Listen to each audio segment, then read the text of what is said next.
السلام عليكم. فيديو النهارده بقى مهم جدا لاننا النهارده هنعمل فيه وصفه مهمه جدا، وصفه كده اصيله من الوصفات المصريه بتاعتنا. هنعمل فيه الكفته وجمال الكفته. مين فينا ما بيحبش كفته الحياتي؟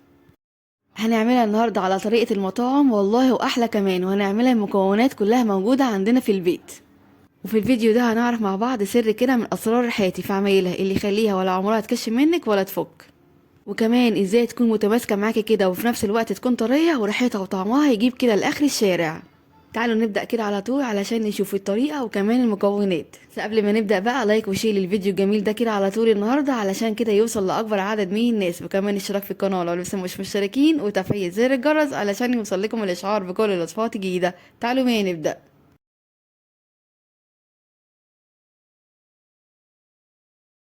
في البداية هنسمي الله ونصلي على الرسول صلى الله عليه وسلم.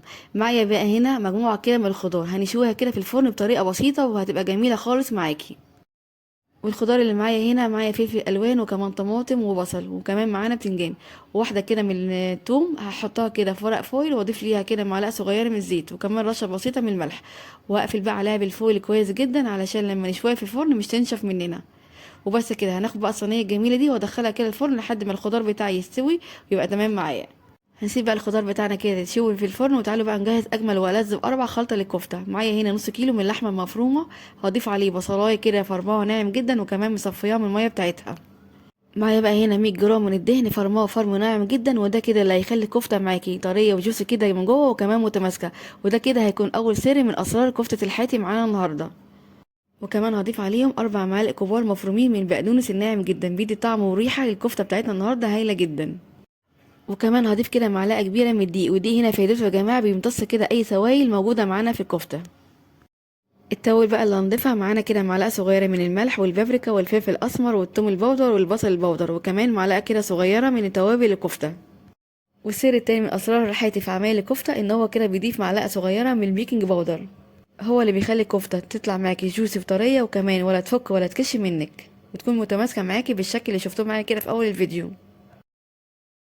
أهم مرحلة بقى وأهم خطوة في عمل الكفتة إن احنا نعجن فيها كويس جدا، يعني معنى أدق إن هي تتشرب كل مكوناتها وكمان تعمل معاكي خيوط بسيطة بالشكل ده. بعد بقى ما عجناها كويس جدا هنسيبها بقى في التلاجة كده حوالي نص ساعة تتصبغ وتتشمع قبل ما نبدأ نشكلها.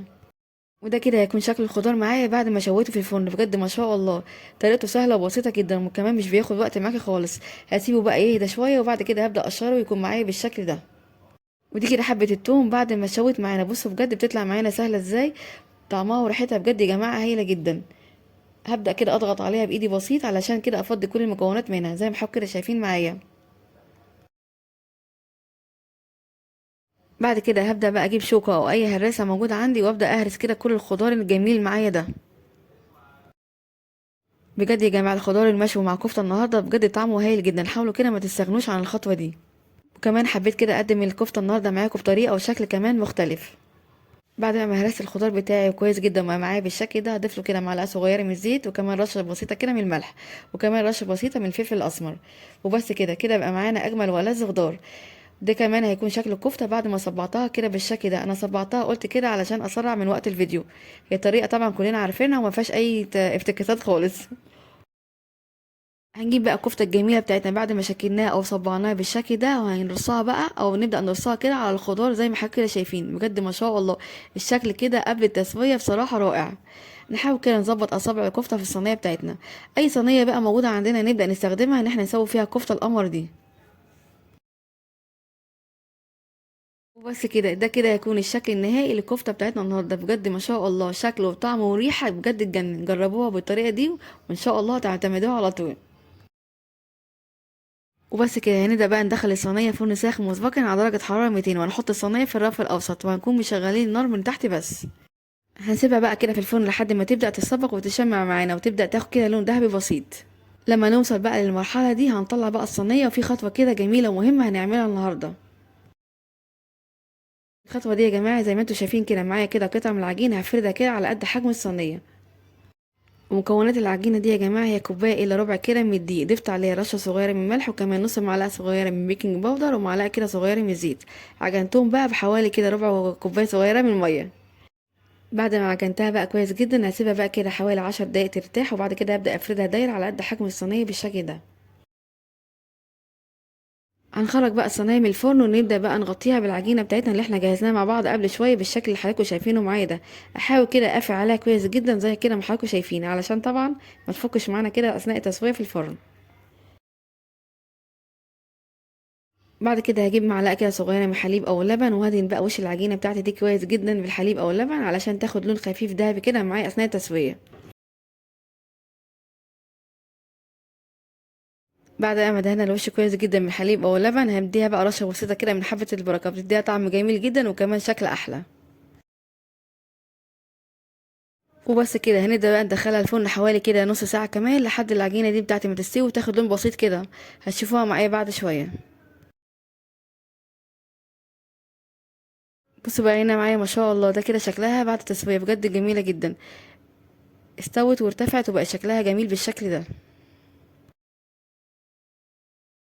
تعالوا بقى نفتحها مع بعض كده وهي سخنه علشان بقى نشوف الكفته قد ايه مستويه من جوه، كمان العجينه او العيش بتاعي البسيط ده استوى معايا. بجد طعمه حلو جدا يا جماعه مع كفته، جربوه وان شاء الله تعتمدوه على طول. بصوا بقى الجمال بجد ما شاء الله، حاجه كده روعه.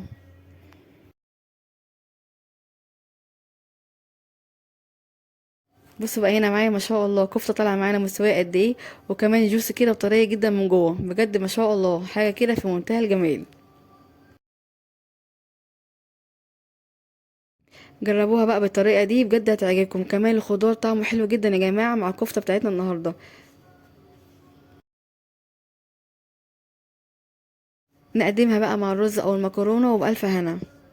وبكده عملنا مع بعض النهاردة أسرع وأبسط وأسهل وصفة لعمل كفتة الحياتي، سهلة وبسيطة جدا وكمان مش بتاخد وقت مني خالص ولا مجهود، والنتيجة بجد يا جماعة ممتازة.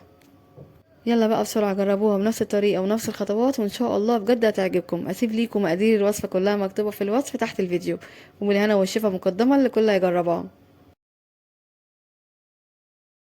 وبكده فيديو النهاردة يكون خلص معاكم. أتمنى بجد فيديو النهاردة وصفة النهاردة تكون عجبتكم واستفدتوا منها.